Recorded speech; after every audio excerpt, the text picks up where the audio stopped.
May nagtanong sa akin, "Good day po. Ask ko lang po, may rights po ba ang nagpapautang online na i-post ang picture ko at i-blacklist nila ako sa NBI at police clearance? Dahil delay lang ako today sa payment ko." Grabe kasi, parang nananakot na po eh. Nakikiusap naman po ako na bigyan pa ako ng ilang days kasi wala pa po talaga akong pambayad today. Sa galang 4,500 na utang ko po, sa kanila ganun na po ang demand nila sa akin.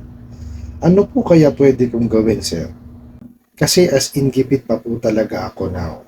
Hindi po sila makaintindi. Sana po matulungan niyo po ako kung anong dapat kong gawin. Thank you in advance po. Alright, napakagandang katanungan po nito, no? Pero bago po natin siya sagutin, imbitahan ko muna sana kayo, pakisuportahan po yung aking mga social media accounts sa YouTube, Facebook, and TikTok. Okay, sagutin po natin, no? Ang ano nyo ho, yung concern nyo is kung may right po, no? Yung nagpapautang online na i-post ang picture nyo at i-block kayo sa NBI at saka police clearance. Okay. Kung ipo-post lang po yung picture nyo, no? Kung picture lang po, wala naman ho siguro problema ron. Basta walang nakalagay, no? Pare, pinost lang yung picture nyo at walang nakalagay, okay lang po yun. Okay, pero kung ipo-post po yung picture ninyo at meron pong mga nakalagay na ano na para mapahiya kayo, let's say sabihin scammer alert or let's say manluloko, mga ganun. Basta ho merong mali siya, no? Na nakalagay dun sa picture po ninyo. Yun ho bawal. Okay? Kung yan po ipinost yan sa social media, no? Cyber libel po yan, no? Tapos so kasabi nga ho nila is ibablock nila kayo sa NBI at police clearance. Okay, wala ho silang access sa ganun, no? Yun nga kung pumunta sa bahay nyo, hindi makapunta eh. O di po ba? Pupunta pa ho sa NBI, sasabihin na, oh, hindi nagbayad ng utang yan, no? I-block mo yan. Hindi ho ganun ng ano. Hindi ho ganun ng kalakaran ho, ano, at hindi ho ganun ng proseso niyan, no?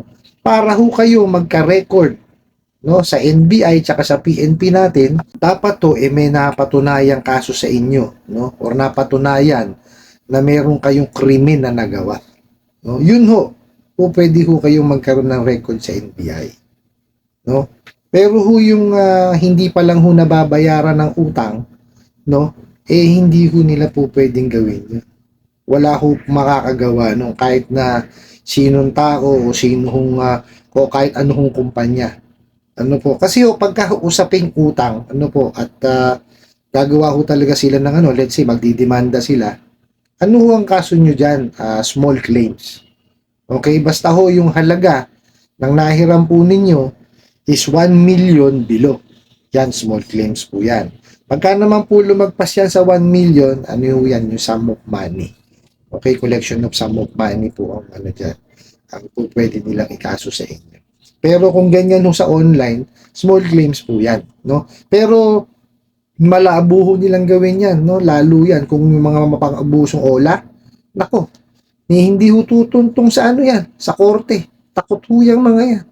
Kasi mababaliktad ho sila, no? Dahil ho sa dami ho ng ginagawa nilang ano, paglabag, no, dun sa mga kautusan po ng ating gobyerno, no?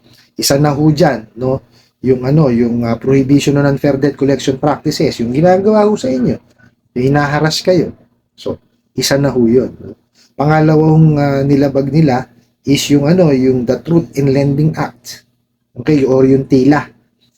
Kasi yung TILA, napaka-importante niyan, no, para humaintindihan ninyo yung inyong hiniram, no, para po alam ninyo kung ano po yung inyong obligasyon. Tapos isa pa pong nilabag niya mga yan is yung Data Privacy Act. So yun, kasi bakit po nila nilabag yun? Kaya nagawa ko kasi niyan, di ba? Mag-a-apply pa, hindi kayo makakapag-apply sa mga yan pag di nyo binigyan ng access eh. So ang gagawin ho niyan, kukunin ho yung inyong mga ano, laman sa phone book po ninyo, yung mga contact details nyo, no? Pati ho info nyo sa ano, sa social media, kukunin yung mga yan, no, yung access sa ano, sa pictures, sa videos, yan. No? Yung mga kawalangyaan yan eh. Tapos, ang pinakamasakit ko kasi niyan, pagka hindi ko kayo nakabayad sa oras or kahit sabihin nyo due date pa lang, tatawag na ho yan dun sa mga ninakaw nilang contact references nyo. Eh, bawal na bawal ho yun. No, yung tatawagan nila tapos sasabihin nila dun sa mga hindi naman ninyo contact references. Nandun lang ho sa contact nyo, sa phone book po ninyo. Tatawagan nila yun, sasabihin, sabihin mo dito sa tao na to na hindi nagbabayad, balasubas yan, ganito, ganyan, ganyan. Sisiraan kayo na sisiraan. Bawal ho yun. No? Nasa Data Privacy Act 2 natin bawal. Tsaka yung isa pa ho is yung yung maling pag-a-advertise. Nililin lang ho tayo niya mga yan. Biruin nyo, sasabihin nila, pwedeng mangutang hanggang 90 days, 120 days. Tapos, pag putok ko ng bola, pitong araw lang yan.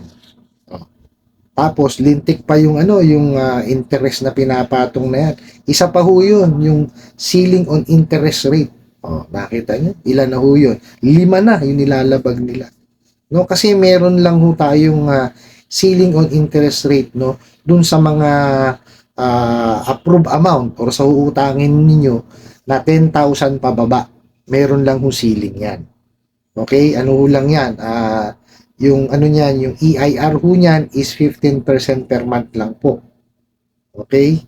Yung EIR po, effective interest rate po 'yon, no? Tapos ang nominal loan is 6%. Tapos ang maximum lang po na po pwedeng ibigay na processing fee is 9% po.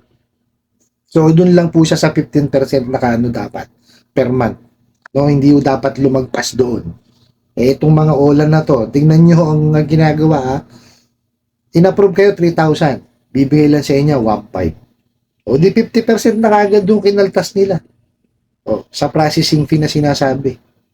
Ang allowable lang po dun sa sa ceiling on interest rate is 9% lang to. Nakita nyo na? Salbahe.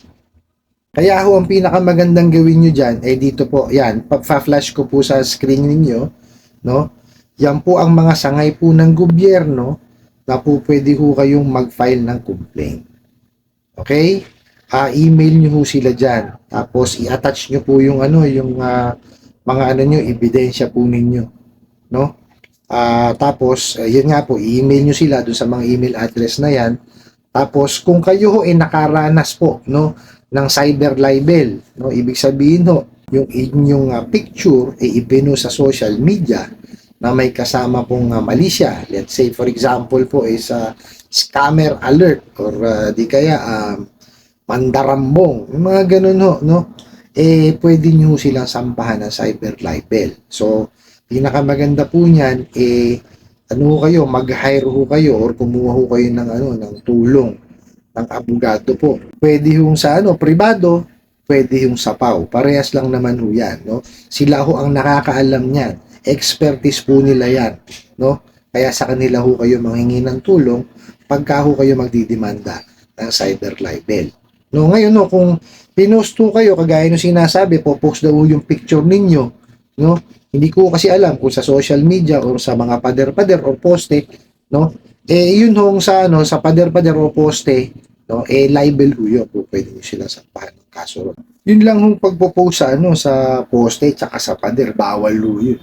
Vandalism ho yun, di ba? So, dun pa lang mali na kagad, kumbaga hindi na tama yung sinasabi sa inyo. So, may sasuggest ko lang po, no, kagaya ng sinabi ko kanina, is mag-file ho kayo ng complaint, no? Doon po sa mga sangay ng gobyerno po natin. Mag-email ho kayo sa kanila. Tapos lahat ho ng ebidensya ninyo, no, i-send nyo rin ho doon sa email na yon, no? Tapos kung kagaya nga ho sinabi ko sa inyo na i-post ho yung picture ninyo sa social media na may kasama pong malisya, ayan, sampahan nyo ng cyber libel. Ngayon, kung nag-print ho sila ng picture ninyo na may kasama rin hong malisya at ipopost po sa mga poste at sa wall, yan po, ordinaryong libel po yan. No? Pwede nyo rin silang sampahan ng kaso, libel po. No? Tapos, yung sinasabi ho nila na iba-blacklist daw ho kayo sa NBI tsaka sa PNP, no? Malabo yun. dapat to meron munang napatunayan, no, sa korte, no, na kayo ay nagkasala, no, na merong criminal liability. No, ibig sabihin, no, nakakumit kayo ng crime at napatunayan mo sa husgado, no. Yun ho, magkaka-record ho kayo sa NBI tsaka sa PNP. At saka ito, karagdagan kung sa inyo is bayaran nyo na lang. No, total, sa tingin ko, hindi pa naman ho ganun kahaba, no. So, bayaran nyo na lang ho. Pag ipunan nyo, bayaran nyo siya. No? Wag ho kayong magbabayad dyan ng nung papartial-partial. Basta ho, ang gawin ninyo, mag-ipon kayo, no? Bayaran nyo siya one shot. Okay? Picturean nyo or screenshot nyo yung proof of payment nyo. Email nyo sila. No? Sabihin nyo, tapos na ako sa inyo. Okay, ngayon no, pagka nakaranas kayo no, ng harassment o pananakot dyan sa mga hola na yan, kaya ang gawin nyo po is bayaran nyo na lang po yung amount due. No, yun po yung principal plus interest. No? Ganun din po. Bayaran nyo one time, picturean nyo, screenshot nyo yung proof of email nyo sila. Ngayon, sigurado ho yan, mangungulit yan. No? Kasi yung binayaran nyo lang yung amount due or yung principal tsaka yung interest. No? Magpalit na ho kayo ng SIM card. No, that's the time magpalit na kayo ng SIM card. No? Para hindi na ho kayo magulo. Tapos wag nyo nang tangkilikin niya mga yan, no? Para wag na hong madagdagan pa ang sakit ng ulo po ninyo. Nakita nyo naman yung ginawa sa inyo, di ba? Nakikiusap kayo, pero hindi kayo pinagbigyan. Kasi wala ho talagang alam yung mga yan, kundi mangharas at manakot. Yan ho ang gawa niyang mga yan. Kaya ako sa inyo, wag niyo ho silang Huwag niyo na silang tangkilikin. Tama na ho yung isang beses kayong sumakit ang ulo. Tapos, i-secure nyo yung inyong social media, no? I-private nyo po para hindi na ho nila kayo magulo. I hope nasagot ko po itong katanungan na to at sana po makatulong. Maraming salamat po sa inyong walang sawang pagsuporta at panonood sa aking mga videos. Maraming salamat po sa inyong pag-like, pag-share, pag-comment at pagtatanong. And kunin ko na rin po itong opportunity na to para imbitahan po kayo na pakisuportahan po yung aking mga social media account sa YouTube, Facebook, and TikTok. Hanggang sa muli po. Yun lang.